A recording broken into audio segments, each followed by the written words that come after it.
श्री स्वामी समर्थ। तुम्हा सगळ्यांचे आपल्या स्वामी सूत्र चॅनलवर मनापासून स्वागत। स्वामी भक्त हो, आज पुन्हा एकदा तुमच्यासाठी नवीन व्हिडिओ घेऊन आलेली आहे।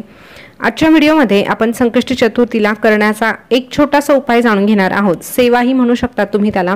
पण संकष्टी चतुर्थीच्या दिवशी जो कोणी व्यक्ती ही सेवा करतो त्या व्यक्तीच्या आयुष्यातील विघ्न दूर होण्यासाठी 100% मदत मिळत असते। तर उपाय सांगण्यापूर्वी तुम्हा सगळ्यांना संकष्टी चतुर्थीच्या खूप खूप शुभेच्छा।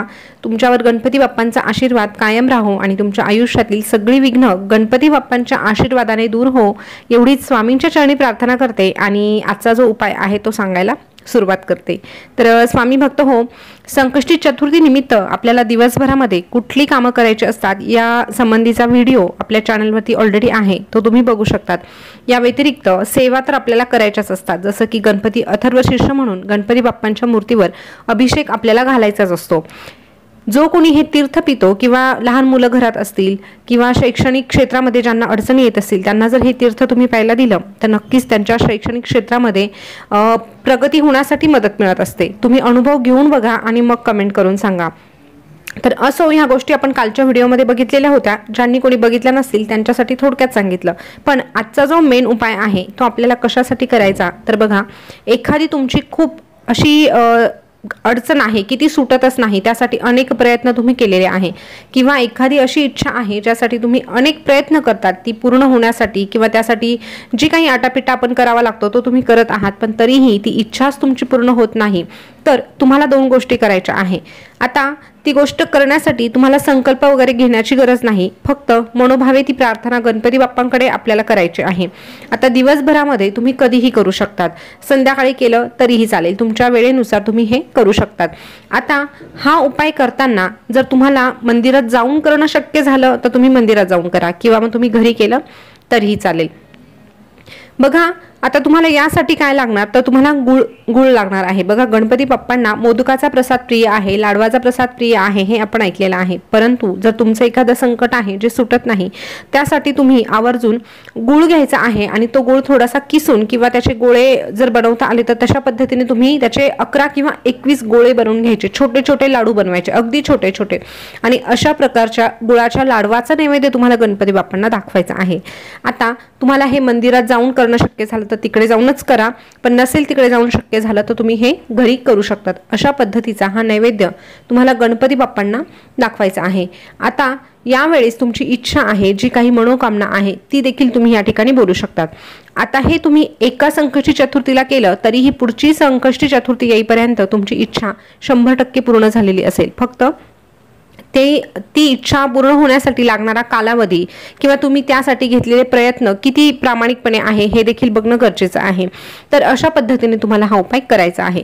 आता इथे जर तुम्हाला संकल्प घ्यायचा असेल तर तुम्ही गणपती बाप्पांसमोर असं सांगू शकतात की मी 5 संकष्टी चतुर्थी असं करेल किंवा 11 करेल, तर मग तुम्ही कंटिन्यू ते 5 किंवा 11 संकष्टी चतुर्थीला अशा पद्धतीने करायचं आहे। पण जर तुम्हाला संकल्प घेणं शक्य नसेल तर तुम्ही एका संकष्टी चतुर्थीला केलं किंवा ज्या ज्या संकष्टीला तुम्हाला जमणार आहे करायला त्या वेळेस केलं तरीही चालेल। बघा, तुमच्या सोयीने किंवा तुमच्या इच्छेने तुम्ही करू शकतात। हा पहिला उपाय झाला। आता दुसरा उपाय विघ्न दूर होण्यासाठी। आता बघा, एखादी इच्छा पूर्ण करण्यासाठी आपण प्रयत्न करतो पण त्यामध्ये काहीतरी विघ्न सतत येत असतात आणि हे विघ्न दूर करण्याचं काम कोण करतं तर गणपती बाप्पा करतात। तर ती विघ्न दूर होण्यासाठी तुम्हाला एक छोटीशी खोबऱ्याची वाटी घ्यायची आहे। पूजा साहित्य त्या ठिकाणी मिळतं, तिथे तुम्हाला छोट्या छोट्या वाट्या देखील उपलब्ध असतात। बघा, सत्यनारायणाची पूजा असेल किंवा मोठमोठ्या पूजा असतात ना, त्या ठिकाणी खोबऱ्याच्या छोट्या छोट्या वाट्या आपण बघितलेल्या आहेत। अशा प्रकारची एक वाटी तुम्ही घेऊन या किंवा जर घरामध्ये मोठी वाटी असेल तर त्यातला अर्धा तुकडा तुम्ही तोडून घ्या। आता हा तोडल्यानंतर गणपती बाप्पांसमोर बसायचं आहे। एका प्लेटमध्ये ही खोबऱ्याची वाटी ठेवायची आहे आणि त्यावर 2-4 कापराच्या वड्या ठेवायच्या आहे। भीमसेनी असेल तर भीमसेनी घ्या, नाही तर साधा घेतला तरीही चालेल। अशा पद्धतीने हा कापूर त्या ठिकाणी प्रज्वलित करायचा। हा प्रज्वलित करण्यापूर्वी देखील आपल्याला आपली जी काही इच्छा आहे ती सांगायची, गणपती बाप्पांना प्रार्थना करायची की अशा कामांमध्ये मला ह्या अडचणी येत आहे, माझे विघ्न दूर करा। अशा पद्धतीने तुमच्या भाषेमध्ये तुमच्या पद्धतीने तुम्ही प्रार्थना करू शकतात आणि तो कापूर प्रज्वलित करायचा आहे। आता हा कापूर प्रज्वलित केल्यानंतर तुम्हाला एक मंत्र म्हणायचा आहे। आता हा मंत्र म्हणजे किती वेळेस म्हणायचा तर तसं काही बंधन नाही, जोपर्यंत कापूर प्रज्वलित होत आहे तोपर्यंत तुम्ही हा मंत्र म्हणायचा आहे। माळ वगैरे हातात घेण्याची गरज नाही, फक्त जे काही करत आहात ते मनोभावे करा, श्रद्धेने करा, विश्वासाने करा। मंत्र सांगते, ओम श्री विघ्नहर्ताय नमः, ओम श्री विघ्नहर्ताय नमः।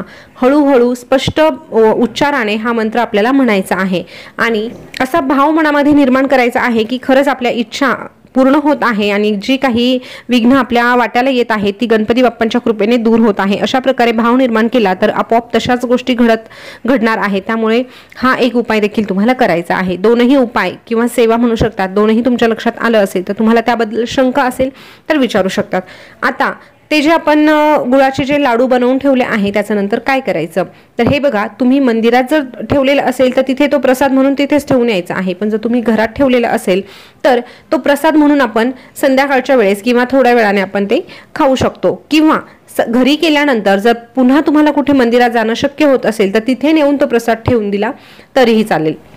अशा प्रकारे साधे आणि सोपे हे दोन उपाय आहे विघ्न दूर होण्यासाठी, इच्छा पूर्ण होण्यासाठी आणि आपली कामे मार्गी लागण्यासाठी। आता त्या खोबऱ्याच्या वाटीवर आपण कापूर प्रज्वलित केल्यानंतर त्या खोबऱ्याचं काय करायचं हा प्रश्न नक्कीच पडू शकतो। तर हे खोबरं आपण जाळलेलं आहे किंवा ही जी वाटी आहे त्यावर आपण कापूर प्रज्वलित केलेला आहे, म्हणजे काय तर आपली जी विघ्न आहे ती दूर होण्यासाठी आपण हा उपाय केलेला आहे। आपली विघ्न ह्या खोबऱ्याच्या वाटीमध्ये जळून राख झालेली आहे असा त्याचा अर्थ होतो, म्हणून ही वाटी आपल्याला प्रसाद म्हणून खायची नाही तर ती निर्माल्यात टाकून द्यायची आहे। तर स्वामी भक्त हो, कुठलंही काम पूर्ण होण्यासाठी आपण कष्ट घ्यायलाच हवे, पण जर ते कष्ट घेऊनही पूर्ण होत नसेल तर नक्कीच आपल्याला आपल्या देवदेवतांना शरण जावं लागतं, सेवा आणि उपासना कराव्या लागतात। त्या केल्यानंतर निश्चितच आपण विश्वासाने त्या केलेल्या असतील तर आपली इच्छा मनोकामना लवकरात लवकर पूर्ण होते। तर स्वामी भक्त हो, हा छोटासा उपाय तुम्ही करून बघा आणि अनुभव घ्या, त्यानंतर कमेंट करून नक्की सांगा जेणेकरून इतरांनाही तुमच्यामुळे मार्गदर्शन मिळेल। तर स्वामी भक्त हो, आजचा उपाय तुम्हाला कसा वाटला हे कमेंटमध्ये नक्की सांगा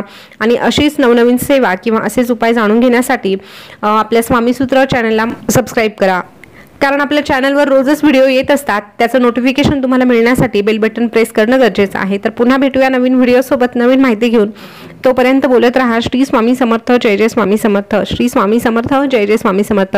कमेंटमध्ये गणपती बाप्पा मोरया आवर्जून लिहा। धन्यवाद।